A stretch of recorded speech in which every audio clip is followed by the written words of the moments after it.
scissors, credit cards. We're cutting them up because I have to let go and let God, honestly. You know how funny God is right now? And just life in general? I'm over here, I just cut up all of my credit cards. And I just called all of my creditors and said, I'm done. I'll get into that in more detail later, but I just cut up all of my cards. No joke. Amazon somehow sends me a brand new one. No joke. I will put clips of me cutting them up. And Amazon was the hardest one to break. Damn, Brian.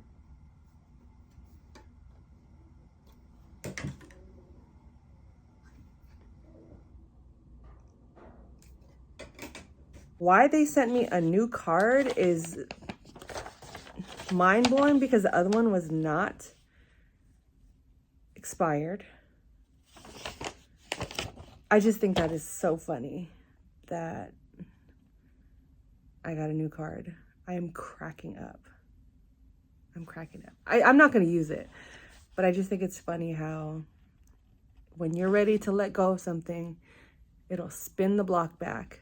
It'll spin back the block, and you have to resist the temptation to give in and to think that that's a sign to take it back or take them back. No, this is a test.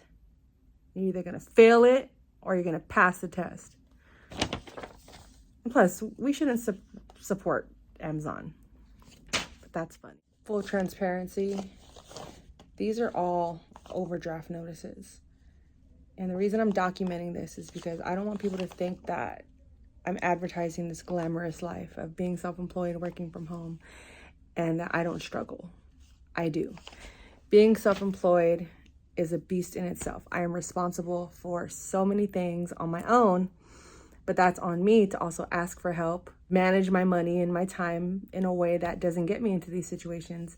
But there will be seasons where you'll experience drought or loss and the money just goes quickly. And I have to make decisions. And although maybe months ago, even 2-3 months ago, I would have panicked and froze in these situations, but I looked at them, I flipped the script as opportunities to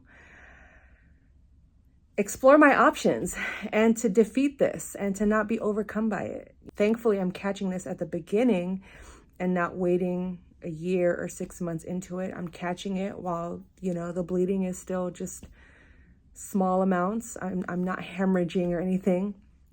But for anyone out there that is struggling financially, just know that there are options. There are options. There are extensions.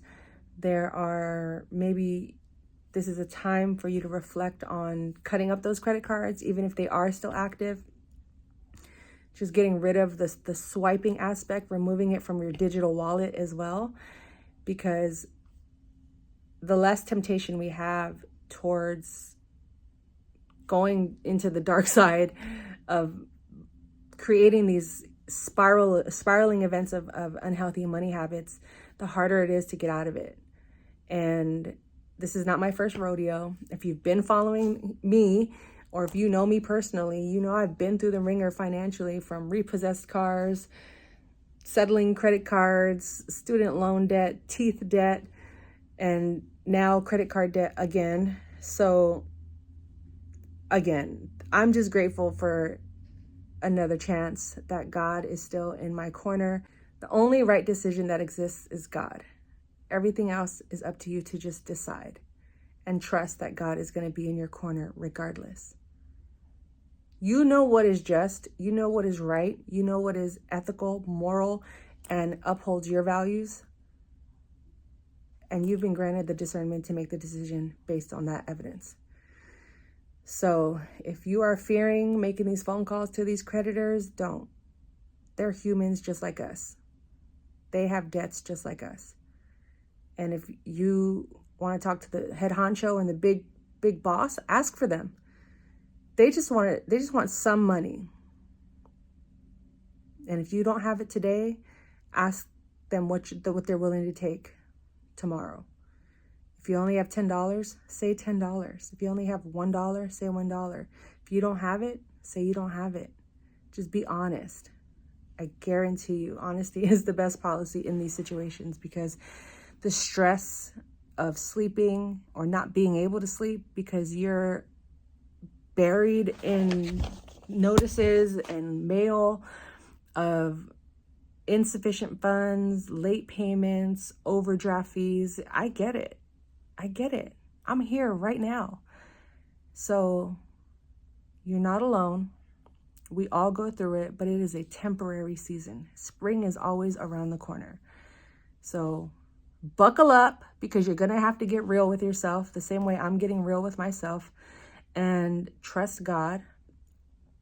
Read the Bible if you have to. Search. What helped me through this journey was searching for Bible verses about money, and which led me to stewardship and responsibility and the respect of the money, and also knowing that it's not my money, reframing it to the money.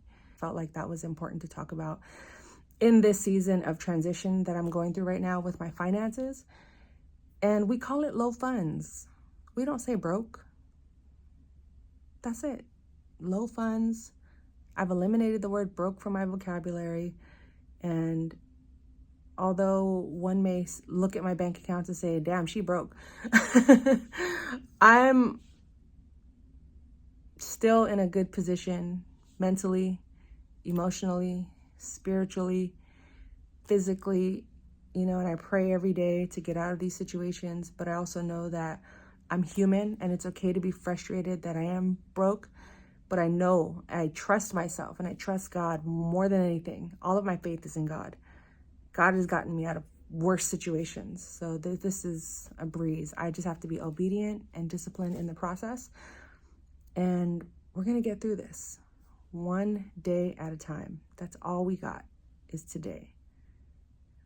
And God willing, the next day, and the next day after that, and the next day after that. No need to be anxious and live in the future or be depressed by staying in the past when we can just be here today, present. I hope this helps you.